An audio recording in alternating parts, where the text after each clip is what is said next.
महाकुंभ से पहले इंदौर को बड़ी सौगात मिली है। आज से इंदौर से प्रयागराज के लिए पहली फ्लाइट चलेगी।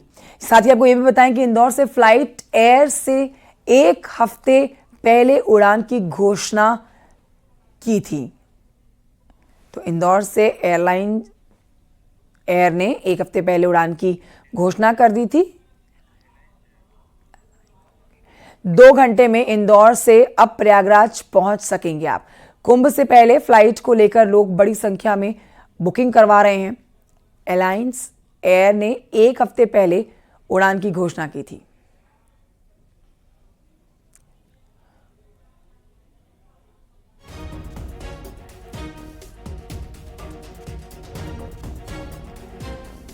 उधर प्रयागराज में लाखों की संख्या में साधु संत पहुंच रहे हैं। मेला क्षेत्र में कई अखाड़ों का छावनी प्रवेश हो चुका है। आज महाकुंभ में निर्मल अखाड़े का छावनी प्रवेश हो रहा है और देखिए, इस मौके पर निर्मल पंचायती अखाड़े के संत बीजेपी सांसद साक्षी महाराज ने महाकुंभ में बेहतर इंतजाम के लिए सीएम योगी की तारीफ की।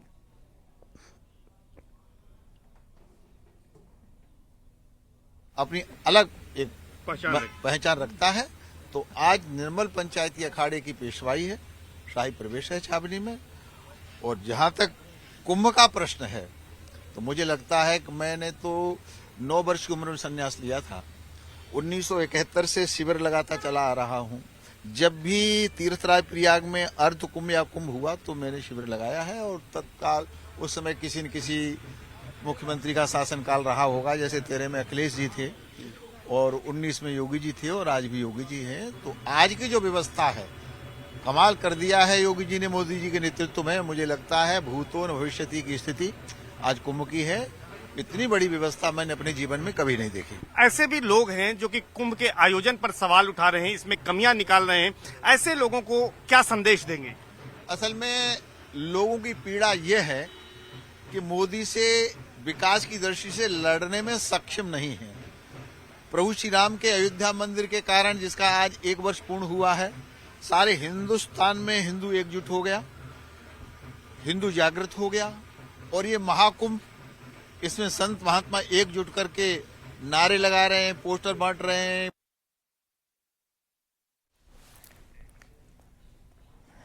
तो इस महाकुंभ में आस्था के कई रंग देखे जा सकते हैं। देखिए, अखाड़े में तरह तरह के बाबा देखने को मिल रहे हैं। कहीं पर कबूतर वाले बाबा देखे जा रहे हैं, तो कहीं पर चोटी वाले बाबा, कहीं पर मोपेड वाले बाबा हैं। ऐसे में यहां पर 5 साल के बाबा हैं श्रवणपुरी। बाबा जी अपने गुरु भाइयों के साथ शिविर में खेलते हुए देखे गए। कुंभ में एक ऐसा छोटा साधु जिसकी आयु 3 वर्ष है और आस्था में डूबा ये बच्चा इस महाकुंभ में डुबकी लगाकर एक बार फिर से अपने स्थान पर। देखिए, सबसे छोटा महंत, सबसे छोटा बाबा आपके सामने।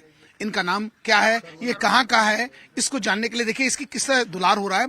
लेकिन ये पूजा पाठ भी करता है। देखिए, इसके गले में रुद्राक्ष की माला भी है और इनके माता पिता ने किस आयु में इसको दिया, तमाम ऐसी चीजें इसको जानने के लिए हम महाराज जी से जानने का प्रयास करते हैं। महाराज जी, क्या नाम है इस महाराज का, इस बाबा जी का? ये मेरा छोटा गुरु भाई है, इसका नाम है श्रवणपुरी। और हमारी सिद्ध समाधि है बाबा श्यामपुरी जी की दारसूल में। वहां पर हमारे गुरु जी को जानते ही बिल्कुल इसको धूने पे चढ़ा दिया था।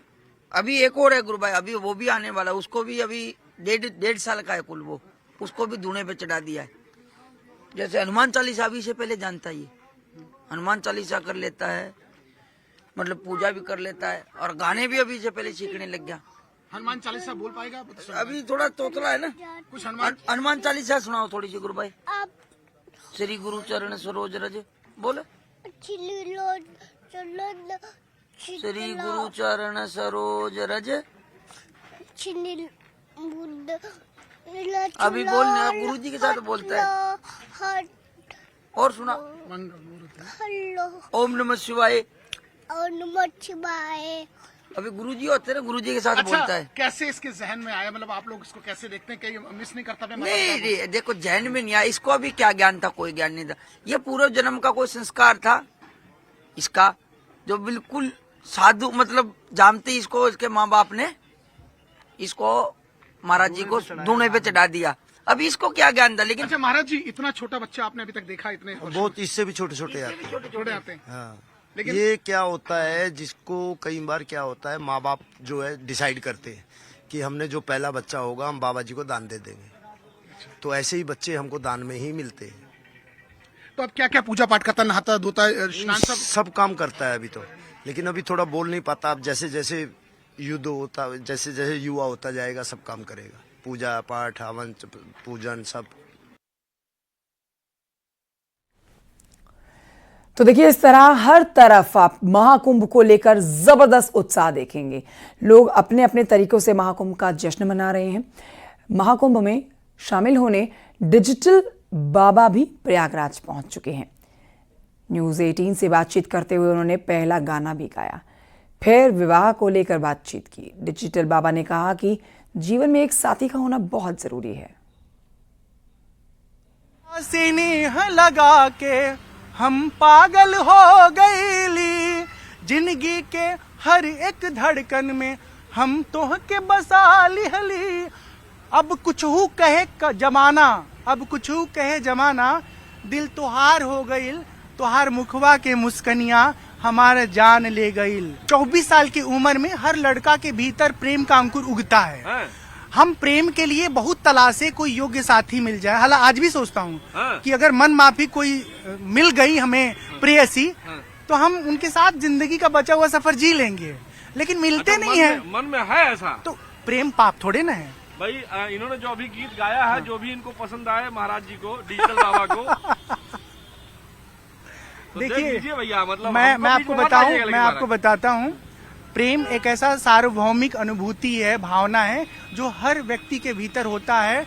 और मैं इस बात को स्वीकार करता हूं कि उस वक्त हम प्रेम में पड़े नहीं, और एक मोह माया का लेयर हमको समझ में आ गया, तो हम आध्यात्म की तरफ आ गए। आध्यात्मिक तौर पर जब अध्ययन करके गुरुकुल में हम पुष्ट हुए, समझदार हुए, और लोगों के साथ हम फिर से रूबरू होने लगे, तब समझ में आने लगा पिछले 15 साल के जीवन के बाद कि जीवन में अगर आपको योग्य साथी मिल जाए तो विवाह करके अपने आध्यात्मिक यात्रा में आगे बढ़ना चाहिए। महाकुंभ में हर अखाड़े में कुछ ना कुछ नया देखने को मिल रहा है। ऐसा ही एक अखाड़ा हम आपको दिखाने जा रहे हैं, जहां भगवान की रक्षा के लिए अस्त्र शस्त्र रखे जाते हैं, और प्राचीन काल से ऐसा होता चला आ रहा है। हरिद्वार में हुए खूनी संघर्ष के बाद से भगवान की रक्षा के लिए टेंट के चारों तरफ हथियार लेकर 24 घंटे सुरक्षा की जाती है। इस महाकुंभ में एक ऐसा भी अखाड़ा है जहां भगवान की सुरक्षा के लिए अस्त्र और शस्त्र रखे जाते हैं। ये उस समय के परंपरा चली आ रही है जब न तो पुलिस थी, न सिक्योरिटी ऐसी थी, और न गनर थे। और ऐसे में इस जगह यहाँ महाराज जी ये कौन सा स्थल है जहाँ अस्त्र शस्त्र, भाले, त्रिशूल, कछान सब पड़े हैं? ये जी हमारे जूना अखाड़ा के मुख्य देवता है। देवता की रक्षा के लिए ये अस्त्र रखते हैं हम। ठीक है, कुंभ में झगड़ा हो जाता है कई बार दूसरे समाज के साथ, तो वो सिर्फ देवता पे ही हमला होता है, हमारे पे नहीं होता है। तो हम देवता की रक्षा के लिए यहाँ जो अस्त्र शस्त्र ये रखते हैं भाई। 4 मंडियों के चारों के अपने अपने अलग से रखे हुए हैं। जैसे 4 बड़े बड़े मुख्य टेंट लगे हुए हैं ना, ये हमारा मैन कोठार है। इसके अंदर जो मतलब जो भी मैन संपदा है हमारी, मतलब जिसको तिजोरी बोलते हैं आप लोग, वो ही है हमारी मुख्य। और ये हम मतलब साई के दौरान सभी लेके निकलते हैं इनको, और दशहरा पे, गंगा दशहरा पे इनका पूजन किया जाता है। यही है। महाराज जी कब से ये सुरक्षा की कब से चली आ रही है कि ये तो सदियों से ही चली आ रही है, लेकिन 98 में कुंभ में हरिद्वार में बहुत बड़ा हल्ला हो गया था, लाल बना दी थी गंगा। ठीक है, उसके बाद थोड़ा और ज्यादा सिक्योरिटी रखते हैं। अच्छा, 1998 के बाद से जहाँ जहाँ कुंभ लगता है वहाँ भगवान की सुरक्षा के लिए आप लोग रखते हैं? हाँ जी। तो क्या कोई ड्यूटी भी देता है 24 घंटे? 24 घंटे चारों मंडियों से एक कोतवाल ड्यूटी देता है। संगम नगरी में लगने वाले महाकुंभ के लिए प्रयागराज पूरी तरह से तैयार है। अब 13 जनवरी का इंतजार है। आस्था की जमीन पर लगने वाले सनातन से सबसे बड़े मेले के लिए संत भी तैयार है। संगम नगरी में शुरू होने वाले महाकुंभ से पहले ही यहां पर आध्यात्मिकता और उसके सुंदर नजारे देखने को लगातार मिल रहे हैं। इसी पर देखिए रिपोर्ट।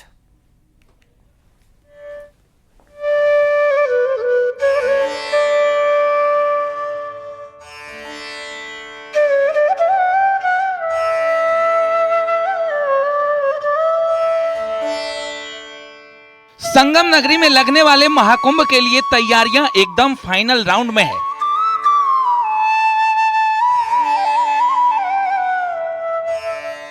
क्योंकि 13 जनवरी से आस्था का मेला लगने वाला है। प्रशासनिक तैयारियों से लेकर महाकुंभ के लिए सभी अखाड़ों की भी अपनी अपनी तैयारियां हैं।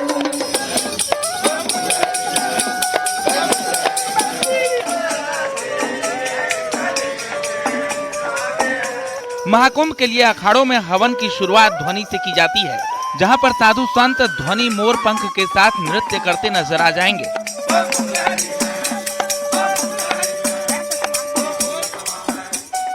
संगम नगरी में शुरू होने वाले महाकुंभ से पहले ही यहाँ आध्यात्मिकता के सुंदर नजारे देखने को मिलने लगे हैं। धर्मगुरु, साधु संत सभी महाकुंभ के उत्सव में डूबे हुए नजर आ रहे हैं। महाकुंभ 2025 में हर जगह अलग तस्वीर देखने को मिल रही है। एक ऐसी भी तस्वीर यहाँ जूना अखाड़ा में देखने को मिल रही है, जहाँ साधु महंत ने आज से इस यज्ञ की शुरुआत की और उसके साथ ही शुरुआत के साथ साथ देखे कैसे झूम के ये भक्त इस हवन की शुरुआत से पहले पूरा अपना यहाँ तक कि देखा जा सकता है कि इनका जोश कहीं से कम होता नहीं दिख रहा है। बात करना चाहेंगे संगम जोगी शिवड़ा सन्यासी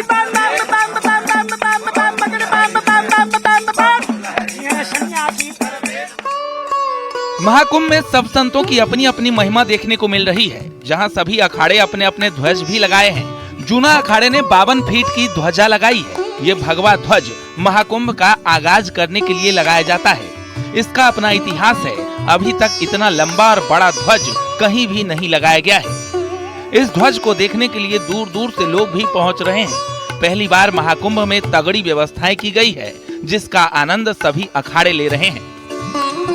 ये धर्म ध्वजा अनादिकाल से है। जब से कुंभ प्रारंभ हुआ, कुंभ के प्रारंभ के पहले इस धर्म ध्वजा का स्थापना होता है। इस धर्म ध्वजा में संपूर्ण सनातन धर्म का नियम छुपा हुआ है और 52 हाथ का होता है। और हमारे अखाड़ों में, संपूर्ण अखाड़ों में 52 मढ़ियाँ हैं 10 नाम नागा सन्यासियों के, और इसलिए 52 हाथ का ध्वज होता है। और इस ध्वज में हमारे संपूर्ण मर्यादा सनातन धर्म और कुंभ के त्याग और बलिदान का प्रतीक है। जहां तक सुरक्षा की बात है, महाकुंभ 2025 को लेकर इस बार सरकार ने बुलेट प्रूफ प्लान तैयार किया है। सुरक्षा के इतने सख्त इंतजाम किए गए हैं कि कोई भी सुरक्षा कवच को भेद नहीं सकता है।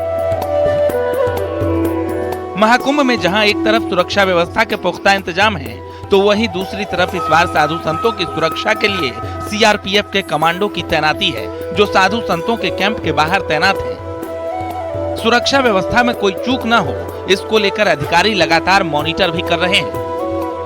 महाकुंभ 2025 को लेकर सुरक्षा के विशेष इंतजाम किए गए हैं, जहां एक और पुलिस, पीएससी तो वहीं सीआरपीएफ भी मुस्तैद दिख रही है। इस वक्त न्यूज 18 टीम ग्राउंड जीरो पर उन अखाड़ों के पास है जिनकी सुरक्षा का जिम्मा उन कंधों पर है, जो सीमाओं को जिन्होंने सुरक्षित किया है।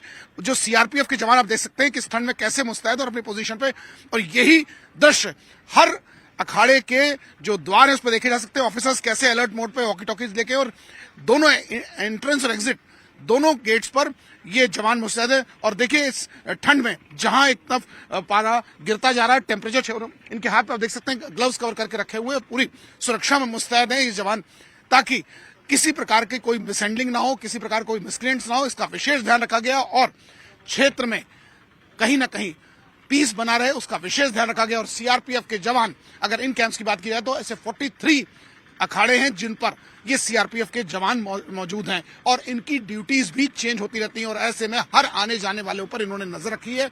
वॉच टावर्स बनाए गए, और इसके अलावा पेट्रोलिंग टीम भी यहाँ मौजूद है।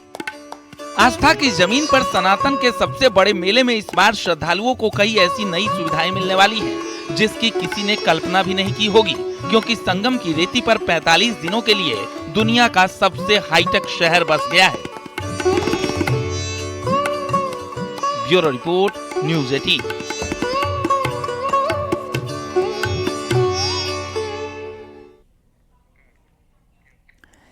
महाकुंभ में देश के कोने कोने से श्रद्धालुओं का पहुंचना शुरू हो गया है। ऐसे में सुरक्षा व्यवस्था के पुख्ता इंतजाम किए गए हैं। पुलिस ने सिक्योरिटी, लॉ एंड ऑर्डर को लेकर जबरदस्त तैयारी की है। पुलिसकर्मी वर्कशॉप के जरिए यहां पर ट्रेनिंग भी दे रहे हैं। सर इस बार कुछ स्पेशल है, क्या है? सबसे स्पेशल तो ये है कि ये अब तक का विश्व की सबसे बड़ी गैदरिंग होगी जो आज तक कभी नहीं हुई है। 45 दिन में न जाने कितने करोड़ों श्रद्धालु यहाँ पर आएंगे। इसी के साथ साथ जितना बड़ा पुलिस बल यहाँ पर लगा है वो आज तक कभी भी नहीं लगाया गया है। प्रदेश क्या पूरे देश में नहीं लगाया गया होगा। तो इस हिसाब से सबसे महत्वपूर्ण हमारा ये पर्व है। इसको सुरक्षित रखने के लिए हमने 56 थाने खोले हैं जो कि आज तक कभी नहीं थे। 155 चौकियाँ हैं। पूरा मेला क्षेत्र सीसीटीवी कैमरे से आच्छादित है। चप्पे चप्पे पर हमारी नज़र है। साथ ही साथ इसमें से कई सारे कैमरे जो हैं एआई से लैस हैं, जिनसे कि हमको लगातार जो हमने पैरामीटर्स दिए हैं उनसे अलर्ट मिलते रहेंगे। जहाँ तक फोर्स की बात है, सिविल पुलिस के अलावा पैरामिलिट्री, पीएसी, जल पुलिस, घुड़सवार पुलिस के साथ साथ जो हमारे विशिष्ट फोर्सेज हैं, एटीएस है, एसटीएफ है, इसके अलावा जो राष्ट्रीय स्तर के फोर्सेज हैं, एनएसजी कमांडोज हैं, एनडीआरएफ है, एसडीआरएफ है, इन सबको और जो हमारे एनजीओज हैं, सिविल डिफेंस है, 50,000 से अधिक लोग इस कुंभ को सुरक्षित करने में लगे होंगे। इसको डिजिटल कुंभ भी बनाया गया है। तब जैसा मैंने बताया कि एआई बेस्ड हमारे जो सर्वेलेंस है वो होगा। रोबोटिक ड्रोन्स हमारे पास हैं, अंडर वाटर कैमरे हैं, एंटी ड्रोन सिस्टम है, ट्रीगर ड्रोन्स हैं। इन सब के थ्रू हम पूर्ण रूप से आश्वस्त करते हैं सभी को कि ये कुंभ पूरी तरह सुरक्षित रहेगा। सर मैंने खुद देखा कि आपने एक कंट्रोल रूम बनाया जिसमें राउंड द क्लॉक लोग हैं। कैसे लोगों को आइडेंटिफाई, इतनी क्राउड को कैसे करेंगे अगर कोई ये जो कंट्रोल रूम की आप बात करें वही है जिसमें जो हमारे कैमरे हैं वहाँ का फीड 24/7 आता रहेगा। सभी शिफ्टों में वहाँ एक आईपीएस अधिकारी बैठेंगे, उनके असिस्टेंस के लिए और लोग होंगे, रेडियो के लोग हैं। जैसे कोई इनपुट वहाँ पे मिलता है उसका अलर्ट रेडियो के थ्रू संबंधित को भेज दिया जाएगा ताकि तत्काल एक्शन हो सके। आस्था आध्यात्म के महापर्व प्रयागराज महाकुंभ की शुरुआत 13 जनवरी से होने जा रही है। महाकुंभ की तैयारियों की लगभग अगर बात की जाए तो ये तैयारियां पूरी हो चुकी हैं। ऐसे में प्रयागराज के अलावा उत्तर प्रदेश के बाकी जिले भी महाकुंभ के लिए पूरी तरह से तैयार हैं। शिव बाबा की प्रिय नगरी काशी के वाराणसी कैंट रेलवे स्टेशन ने महाकुंभ श्रद्धालुओं के लिए विशेष व्यवस्था की है। कैंट रेलवे स्टेशन पर श्रद्धालुओं को टिकट के लिए असुविधा ना हो, इसके लिए पहली बार मोबाइल यूटीएस मशीन की व्यवस्था लागू की गई है। क्या होती है मोबाइल यूटीएस सुविधा, उसी पर देखिए हमारी ये खास रिपोर्ट।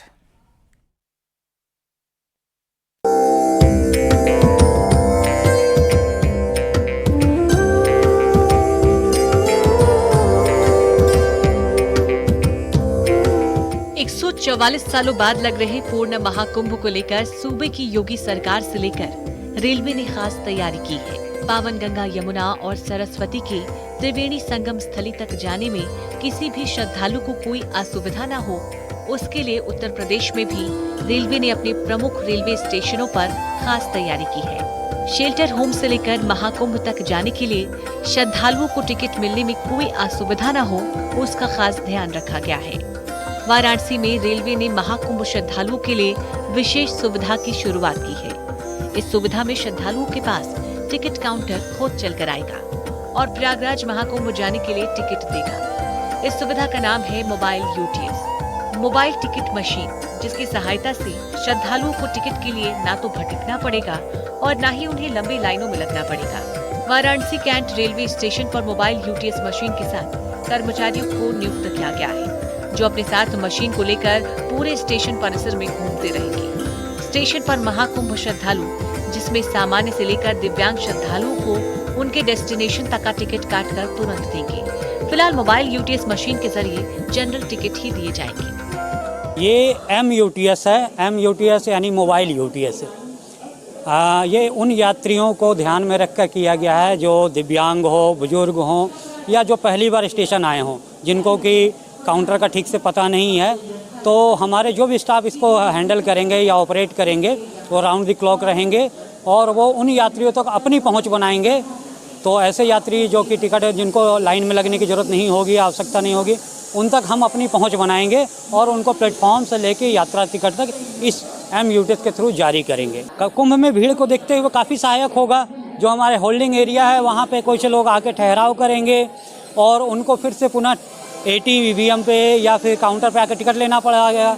तो उससे बेहतर है कि हम वहाँ पे एक ATVM वाले MUTS दिए रहेंगे, उनको वहीं पे टिकट मिल जाया करेगा। ये कितने संख्या में यहाँ पर है? ये हमारे मेला के दौरान टोटल हमारे पास 6 रहेंगे। कहा जाए तो वाराणसी से महाकुंभ में जाने वाले श्रद्धालु निश्चिंत होकर रेलवे स्टेशन पर जाएं, क्योंकि वाराणसी में रेलवे ने आपके लिए चलती फिरती मोबाइल टिकट मशीन की सुविधा शुरू कर दी है, जो आप तक खुद चलकर आएगी। इसको लेकर के हम चलते टहलते रहेंगे, लोगों से पूछताछ करते रहेंगे, या कोई जैसे रस में दौड़ रहा है किसी तरफ उसको बुलाएंगे, पूछेंगे क्या टिकट चाहिए, किस लिए दौड़ रही है। इसको देख करके वो खुद तो समझेगा भी, और हम टहल टहल करके उसको देखेंगे। जो काउंटर पे जा रहे हैं वो तो जा ही रहे हैं, वो तो टिकट ले ही रहे हैं। जो वहाँ नहीं पहुँच पा रहे हैं या जो बहुत हरी में हैं उनको चेकआउट करेंगे और उनको टिकट से जारी करेंगे।